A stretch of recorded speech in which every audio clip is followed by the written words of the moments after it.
They say that when you lose one sense, the others become sharper. But in Elara's case, they didn't just become sharper, they became lethal. To the students of Oakridge High, Elara was just the blind girl, the easy target, the girl who tapped her white cane down the hallways, counting her steps, never looking anyone in the eye because she couldn't.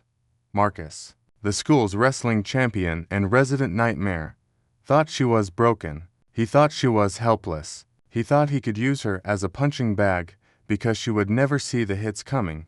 He was wrong. He didn't know that while he was learning to wrestle in a high school gym, Elara was learning to survive in total darkness, trained by a grandfather who believed that eyes were a distraction and that true sight came from the mind. Marcus was about to learn a terrifying lesson. Just because she can't see you doesn't mean she can't destroy you. Elara wasn't born blind. 5 years ago, a chemical explosion in her father's lab took her sight instantly. It took her world away. For months, she lived in fear, afraid to walk across her own bedroom, but her grandfather, a reclusive master of blind fighting martial arts, refused to let her be a victim. He took her in. He taught her to listen to the sound of fabric rustling against skin, to feel the displacement of air when a limb moved, to map a room by the echo of a heartbeat. Your eyes lied to you, Elara, he would whisper as she blocked strikes in the dark. Now, you must learn the truth. Fear has a sound. Aggression has a smell. Sense it before it strikes. Elara returned to society quiet, humble, and seemingly fragile. She promised her grandfather she would never use her skills unless she had no choice. She wanted to be normal. She wanted to be invisible. But people like Marcus don't let anyone stay invisible. He fed on weakness. It started on a Monday. Marcus thought it was funny to rearrange the classroom desks before Elara arrived, watching her bump into sharp corners while his friends stifled giggles. Watch where you're going, bad girl, Marcus sneered, kicking her cane out of her reach as she tried to navigate the cafeteria. Elara didn't cry. She didn't scream. She simply knelt, feeling the vibrations of the floor to locate her cane. Please, Marcus, she said, her voice soft and even.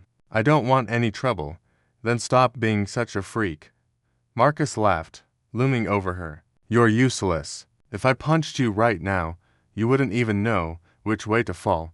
He waved his hand in front of her dark glasses. Hello, anybody home in there? The bullying escalated. He stole her braille books. He led her toward the stairs and laughed when she stumbled. He was pushing her. He wanted a reaction. He wanted tears, but he was about to get something else entirely. Friday afternoon. The gym was empty, the air thick with dust and silence. Elara was taking a shortcut to the bus when she stopped.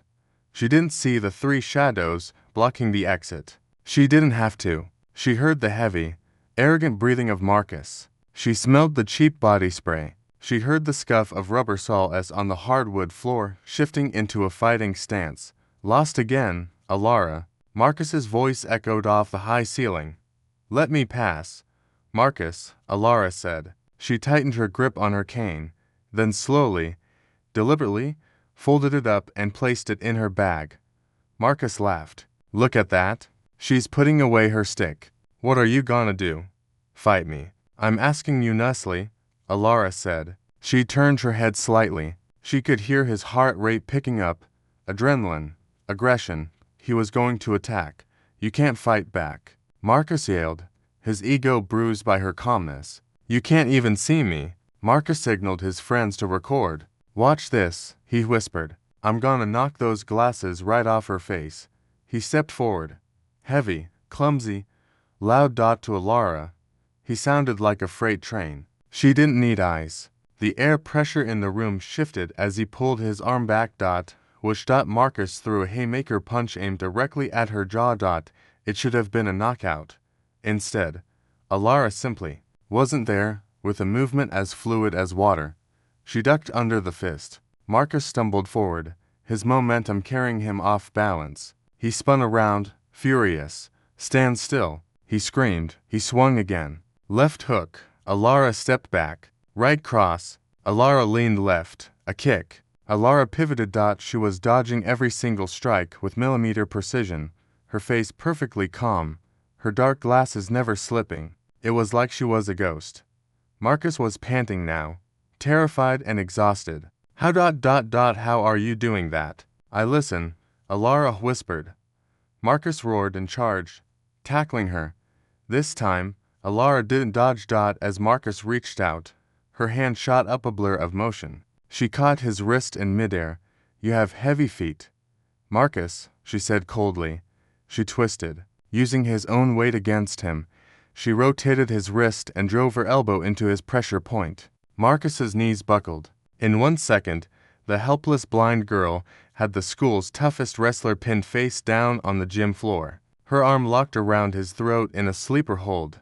I can't see you, Elara whispered into his ear, her voice sending chills down his spine.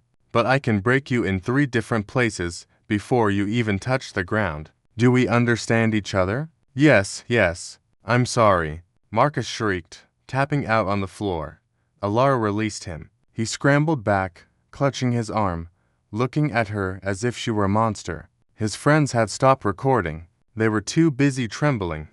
Elara stood up, dusted off her skirt, and retrieved her cane. She put her dark glasses back in place. Next time, she said, tapping her cane toward the door, try not to breathe so loud. It gives away your fear.